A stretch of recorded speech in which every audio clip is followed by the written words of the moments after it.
Labels help you organize your calendar in a way that makes sense to you. Each task or event can have a label, and labeled items are color-coded in your calendar. You can also filter your calendar by labels to plan your time more clearly. To create and manage labels, go to the dashboard, tap the Settings button, and scroll down to Manage Labels.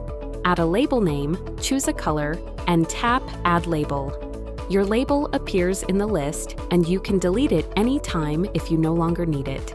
You can also choose how colors are displayed in your calendar and tasks, either by assignee, using your theme colors, or by labels. Labels don't just help with planning, they also give you insights.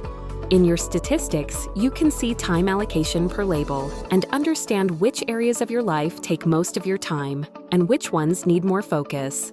Labels are personal and not shared with your partner, so each user can organize their calendar their own way.